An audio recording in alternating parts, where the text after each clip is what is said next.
Hey there, everyone. Gerson here from MSP Sabre. Today, Brian Hoppy is joining me. We're talking about scaling past 1 million, scaling your MSP past 1 million. Brian, how are you? I'm doing really great. Glad to be here. Great to have a conversation with you about this. This should be fun.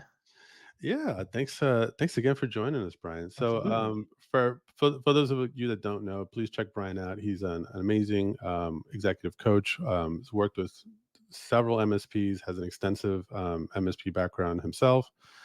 Um, And Brian, I know, there's a lot of new MSPs out there. There's MSPs that have been around there for a while and they're still sort of maybe teetering back and forth, a little under 1 million. Maybe they've gotten past it once or twice. I know some MSPs have told me you got to kind of go back and cross that 1 million line a couple times sometimes to get it right. Yeah. Hey, absolutely. Two steps forward, one step back sometimes, but yeah, makes Right. sense. Um, I mean, obviously every MSP, is different, and how they kind of go after their market. But I mean, Mhm. what are some of those key things that you've seen just in your experience are sort of really critical when you're trying to sort of get past that milestone? Yeah. I mean, I always start with the owner, right? So as much as we like to think it might be like we don't have the right people or, some things aren't working. At the end of the day, we can always take a look in the mirror and see what's going on. And that's probably usually where the problem is, right? Right. You So versus you. yeah, right. Yeah, we've found the enemy and ERS, or something like that. But no, I think that's always the case. Is it's like you got to take a hard look and see, hey, what are the things that I might not know yet? What are the things that I might be doing wrong? Where are the places where my focus is divided, or where I've made myself the bottleneck to the growth of the company. And I find that is pretty often, right? So one of the things it takes is kind of becoming, kind of making a transition from being a technologist and being the one who kind of knows the most to finding the right people to take some things over from you. And it's so hard. It's such a hard transition for many people to make. And so, I usually start there because it's a lot of times I can find something in that space where it's like, okay, Mr. Owner, um, what I'm, you know, what as we're having a conversation, it's like what I'm seeing is that you are the smartest person in the room all the time. And it's really, Yeah. really hard to grow a company if you're the smartest person in the room. And I think we subconsciously, hire people that aren't quite as good as us or not quite as smart as us, or we don't want to pay enough to get really good people in the door, and it takes a little bit of mindset shift in order to do that, Mhm. and to really, to kind of unleash some things for growth. Yeah. Is it fair to say like there's a bit of an ego thing in there as well? I think No, a there's lot of never that's never that. No, come on. Yeah. I think you're right. I think you're right. That's definitely part of it for sure. Yeah, I mean, because some of these things that you were even starting off at the beginning are just kind of like, hey, Mr. Owner, like, just kind of putting yourself in the mirror. I think some people they kind of know those questions a little bit already, but they just don't want to stand in front of the mirror and ask those questions, right?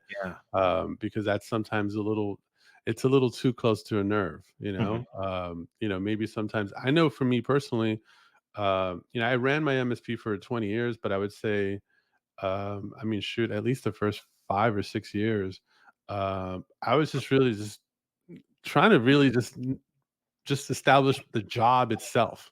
Putting aside really trying to grow. We had 1 employee and my partner at the time, and that was it. And I think, there was just a lot of mistakes, a lot of sort of, what I say kind of inaction on my part. Mhm. And it kinda just got to a point that, for me, it's just like it wasn't I I think for most people, I think is really what pushes them, and it kind of what regardless of what size ego you have, you can kind of put it aside and just be like, "All right, enough is enough." Mhm. You start sort of realizing that you've been standing still for a while, Yeah. um, and just you figure out how to kind of get past it, and then start really taking a true inventory of yourself. So Indeed. Yeah. No, that makes a lot of sense. And I think yeah, I think the tendency is like, we want to go it alone, and we want to, kind of rely on ourselves and our ingenuity and our problem solving skills and all that. And part of it too is getting help. I mean, nobody ever grew a successful business on their own, even if I mean, you've got advisors, you've got legal counsel, you've got CPA, all of that, and then it's like we get into it, and it's like, yeah, I've got this, but there's hundreds, thousands of people who've gone before that have a lot of the answers to the problems that you're dealing with right now, and so that's part of the ego that I see is like, right. nah, I'm going to do this on my own versus, hey, why don't I surround myself with people who have done this before, who might have some shortcuts or things to avoid, those kind of things, and get help. Like, hey, don't stay stuck, because there are definitely people out there who can help you get unstuck. Yeah. Is it fair to say the next kind of part of it is trust, really? Because I think some people might even have employees already, but they haven't really brought employees in to start overseeing major parts. So Yeah. again, talking to someone that's maybe a little under a million, Mhm. still a smaller MSP, but they haven't really handed over like, some of their largest clients over to Yeah. someone on the team. Like the only thing they'll delegate is small clients or things that at least the way they perceive are small risk. Yeah. And that inability to sort of really truly, and they might even think that they do trust their employees, but then you start really looking at, well, how much responsibility have you given them? Um, Yes. and that, I mean, how do you kind of get someone past that, when they feel that they're the best at, doing X or Mhm. whatever. Yeah, yeah, that's it's a good one and a tough one, right? So yeah, that happens a lot where we tend what tends to happen is that you take your best technician and you say, okay, now you're the manager, and then it's like, that's the whole thing of kind of promoting people to their level of incompetence, right? We don't give them any training. They're not us. They're not a business owner. They don't have and then we say, hey, you're responsible for this, but we don't give them the authority to make the decisions that need to be made. You got to give a vision for it. You got to check for understanding. I'm not going to remember all the steps Mhm. just off the top of my head, but delegating in a way that makes it very clear, that makes it really well understood exactly what's expected, checking back in on it, that they understand what's expected and how to do it, that you've given them the appropriate resources with which to accomplish the job, and that's it's a discipline and a skill also, right? um and then there's another piece of it is just that we tend to you know it, make a decision, right? So if I'm a business owner, I make a decision, okay, I'm going to hand off service to this person. Well, are they ready? Probably not, right? So but we don't take the time to take them through an appropriate process to train them to be ready, right? So you can I talk about it. I mean, there's several different ways to talk about this, but it starts with them being a novice at that thing, right? So it's like you've got to bring them in to watch you do it. So it's like I do, you watch, and then you move to I do, you help. And Mhm. then we move to you do, I help. And then we move to you do, I watch. But instead, we just say, hey, go do this thing.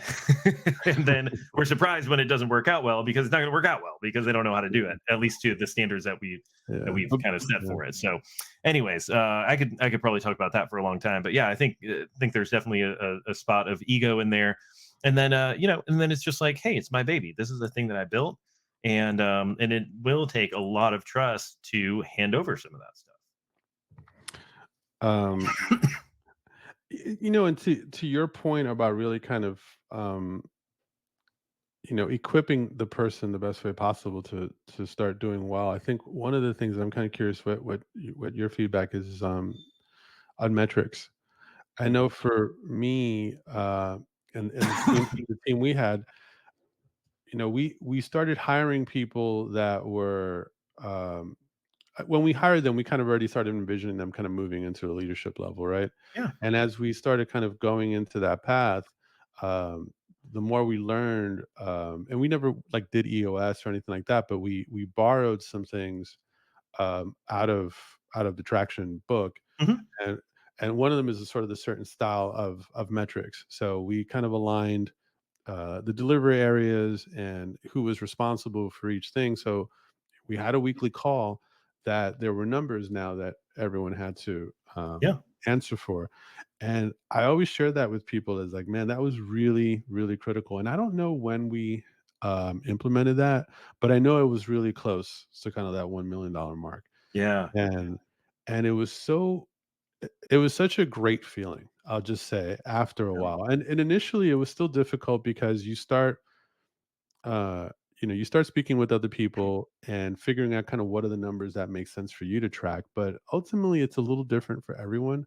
Everyone has different clients, and you have different, maturity levels. Even if you have the same size at MSP, Yeah. um, you might not be ready to track the things Oh, someone else, and also you might be way ahead of them as well. yeah.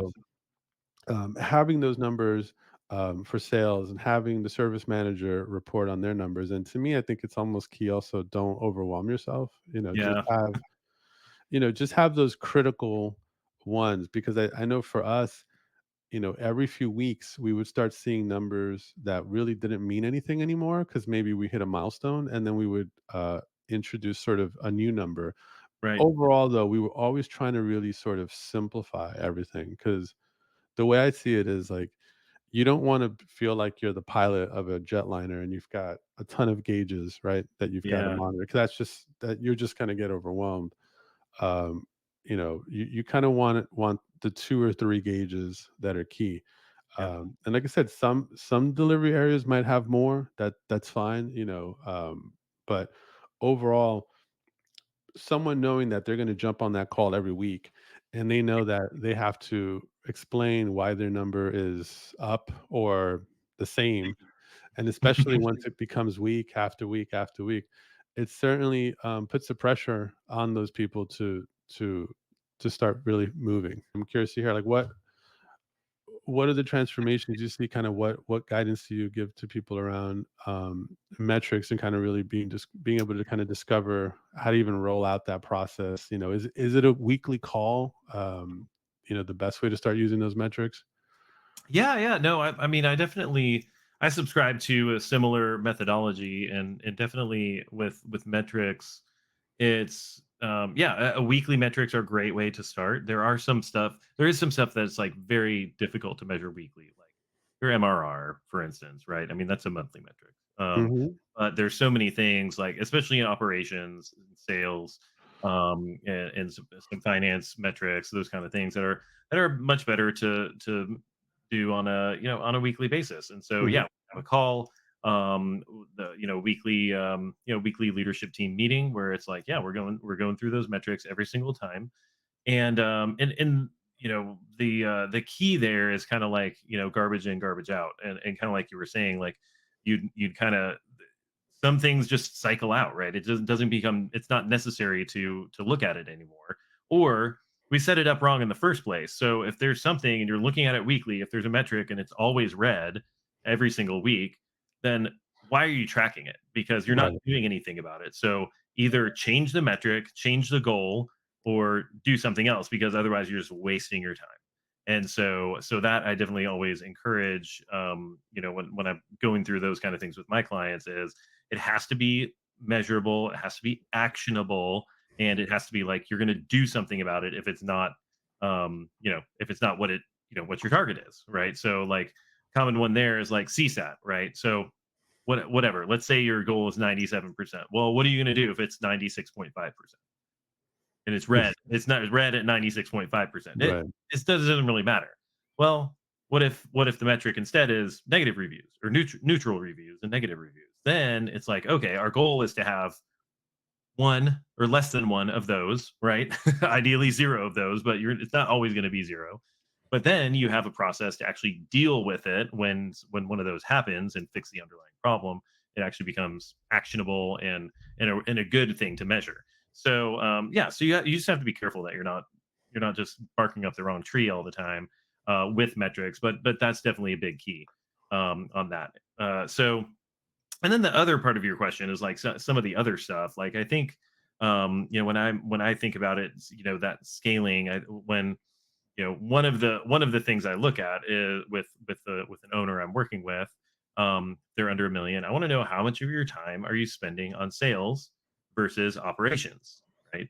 Because we always we always tend towards operations because it's like easier. We're technical people, and not saying ops is easy, but it's like it's a lot less uncomfortable than than sales tends to be for many MSP owners. So if you're not, I'm always like, hey, if you're dedicating over half your time as an owner to sales, you're going to grow. You're going to grow past that $1 million mark. If you're sitting there waiting back for referrals and that kind of a thing, it's going to be tough, and you're probably going to hover around there for a long time. So, do you have actionable sales things that you're doing on a regular basis? Are you getting regular meetings with net new logos and not just relying on the growth from your current logos and referrals?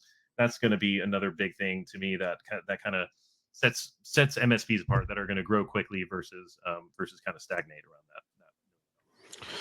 Yeah, and that's a good point. Also, what you were saying there, I'm like, it, if not relying on just growth and all overall saying, really kind of to at the end of the day, to me, I'm like, it's like you're either letting things happen or you're making things happen, right? Yes, well said. Uh, yeah, and I think it's easy to say like, well, I'm seeing growth, I'm getting good profit and all that, but at the end of the day, I mean, to me, I'm like, you've got to keep growing, right? So you really want to make sure that you know, next month's going to happen, next quarter is going to happen, no matter what. So, what are you going to accomplish in that Mhm. time period? Are you just sort of going to let it be and just sort of continue sort of the day to day process and not really sort of step back a little bit and figure out like, wait, no, we've got a whole year ahead of us. I mean, even now we're talking, it's the end of May. It's still there's more than half of year left. So like what do you want 2024 to end with, And Yes. maybe you're sort of off some goals, and maybe you just haven't even really circled back to, what your plan was for 2024 if you Yeah. took the time to kind of plan one out. Yeah. Just go back and start writing some things down. And I think if anything, I talked about metrics, but to me, the next piece, and I'm kind of curious to hear your thoughts also, is if you kind of take a step back from metrics, really is like, what are your goals? So, Oh yeah. are you working with someone? Are you sitting down with your team to, plan out sort of the goal for the year and then set out the goal for each quarter? And ideally, if you've got some people on your team that are part of these decisions you're making, you can even include them as part of the planning as well, Yeah. just to really they have a lot of insight into what they see every day, so they can really kind of help you prioritize things that might be more important than you realize. Yeah. But Absolutely. overall, when you were talking about sales, I think overall the main thing I always see if someone's really deficient on sales is that they really just didn't make it a priority. They didn't just sit down and just say, okay, well, my goal is to add, whatever it is. Let's say, 40K of MRR. Okay, what's your average client size? Okay, it's $4,000. All right, well, you need 10 clients, Mhm. right, to make Yeah. 40K at 4 grand. So it's like, what's an average close rate for you? Maybe if the person Yeah. doesn't have, let's say, all right, 20% is kind of a decent close rate if you don't, Yeah. have a ton of experience. So it's like, all right. So if you're trying to close like one a month, that means that you should have at least five in your pipeline, not Yeah. one. 5 meetings a month. Yeah, yeah. No, Yeah. 5 net new meetings. Yeah, absolutely. Right. And Yeah. we're often counting on 1, and if that one doesn't close, and it's like, well, we okay, suddenly we went from 5, 10 new clients to maybe we can get 3. Exactly. That's what happens all the time. And so if you're not doing it on purpose, you're definitely gonna struggle. And I'll take what you kind of said earlier and take it a step further, right? So like the one, absolutely, you got to have 1 year goals, right? If you don't know what you're trying to accomplish by the end of the year, you're going to hit nothing because you haven't said anything, Right. right? But what about your 3 year goals? And I sit down with at least a couple MSP owners every week that I've never Mhm. talked to before, and that's one of the questions I ask. Like, what do you want things to look like in 3 years? well, we want to grow, we want to, increase our revenue, increase the size of our team. Okay, well, how much? Like, what's your goal? We don't have that. Nobody has that, or it's very rare unless you've sat down with somebody who has done that kind of planning before. And then if you stretch even further, like, what's your big goal? What's your 10-year target? Where are you Right. trying to get to 10 years from now? And they don't know that either. And so you've got to begin with the end in mind. And if you aim at nothing, you hit it every time. So um, yeah. So get your 10-year plan together, get your 3 years, that's going to lead towards that 10-year, get your 1 year that's going to lead towards that 3 year, and then you're actually marching towards something instead of just kind of letting your business happen.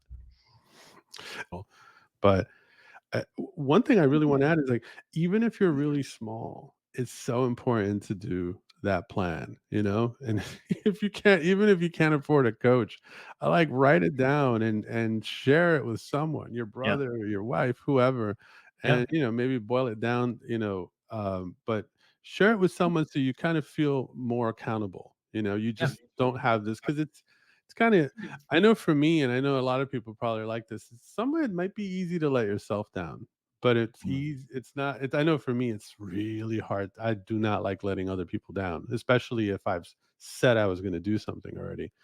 Yeah. And so put yourself in that situation.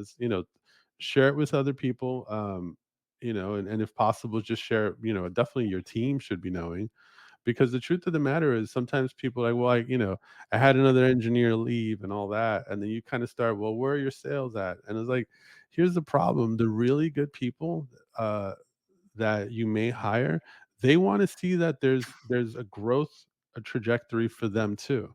Yeah. So you just sitting on the sidelines, having whatever excuse for not, focusing on growing your business, whether you say it or not, it sort of becomes obvious to your team. Yeah. And unfortunately, it's usually the A players are the first ones to notice, Yeah. and they'll move on. They'll move on. You might be It's the true. nicest person in the world, um, but they'll move on because after a Mhm. while, they have their goals as well with their future that they want to hit. And if they just don't get the confidence that they're going to hit them working for you and being on your team, they're going to find another opportunity for themselves. Yeah, they are. Yeah. They are indeed. And people stay for vision. They stay for culture. They stay for growth. They don't stay, generally speaking, anymore out of just an inherent loyalty that they have to their employer. They want to grow. They want to work somewhere inspiring. They want to work somewhere that has a strong culture. And that's what your job becomes as the owner and CEO is inspiring the vision in the people, recruiting the good people, and retaining that talent by creating an environment where people want to stay. And that can be really difficult with attrition if you're not doing those things. Yeah. So, so so far we've covered. You got to get the right people. Mhm. We talked about metrics and we talked about goal planning. Mhm. Do we have it covered? I You want mean, to add there's one always more? more. I mean, we talked some about delegating. We talked a little bit about kind of, or going back, looking in the mirror, saying, "Hey, the problem is probably somewhere in here, right?" Because the system is set up perfectly to achieve the results it's achieving now, and so Hmm. we gotta change me, or we gotta change the system. We gotta change something in that. Um, but yeah, I think those are some good high level items. I mean, there's a lot of other stuff. There's process. You gotta actually create process. You gotta have a plan for keeping up the client relationships, right? So that kind of client success, or call it VCIO, call it QBRs, whatever, that piece of it for actually retaining the clients that you have, serving them well, all of those kind of things. So there's a lot. I mean, we could we Yeah. could talk this all day, I'm sure. But yeah, I mean, I think we've covered a good bit in a relatively short period of time. Yeah, you're right. You're right.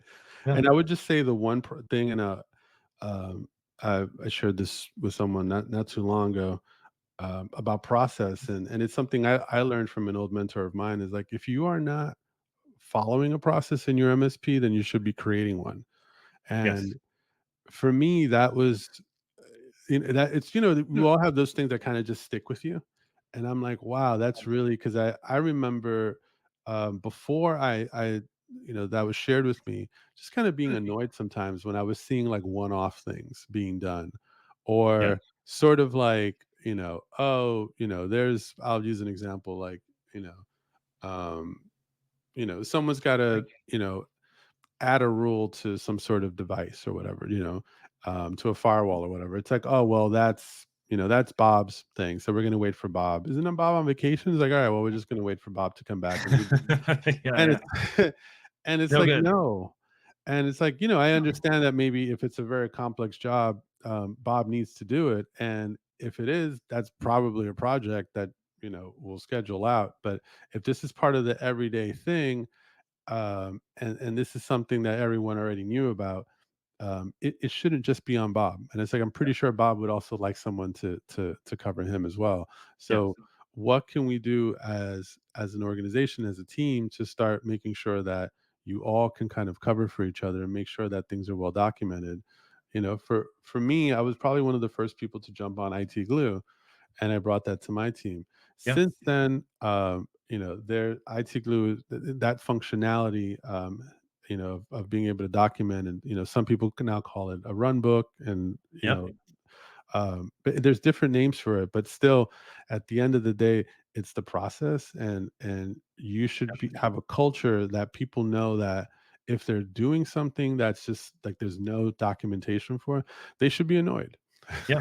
Yeah. Yeah. Yeah. And if you have to do something more than once, it should be documented. Yeah, Had that conversation this morning. So yeah, absolutely. Creating a culture of documentation and yeah. process inside the company. That's what leads to maturity. And everybody has a backup, right? So Mhm. so when they're out or when they get hit by a bus or when they quit, then somebody can come and backfill that because you just have to have that capability for sure. So So, I think we got a lot, but I definitely think that the first one you mentioned is really, there's a reason that was the first one you mentioned. Really kind of reflect in the mirror, and I think just really be honest about yourself and what you're trying to accomplish. And if you're okay with things staying the same another 12 months, then maybe you are okay, you know? right, right, yeah. um, Maybe, but maybe. probably not, because if you're Maybe, not growing, you're probably not. dying, right? Yeah, Yeah, exactly. so But the truth of the matter is, like, if there's other things that you're not happy about, think about, and this is another mentor of mine, and I think take this with a grain of salt, because I think some people might not read it the right way, but you can outsell your way out of a lot of things with your mhm, MSP.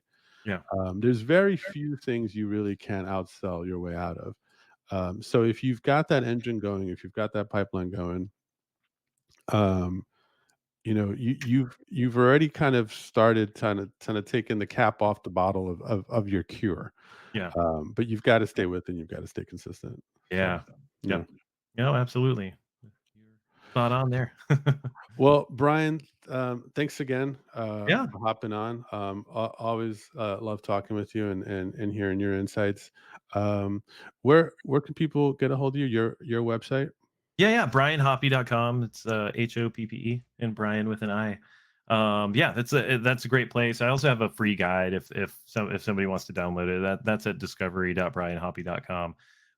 Worth taking a look at if you want to, kind of figure out, hey, here's how, it's kind of just all about scaling your business. So your MSP in particular. So yeah, those two Yeah, spots are good. And I'm on LinkedIn all the time. It's a great place to reach out to me as well. awesome. Well, thank you again, Brian. And Absolutely. Thanks so much for having me. This is a great conversation. all right. Well, thanks, and yeah, hope to have you on again soon.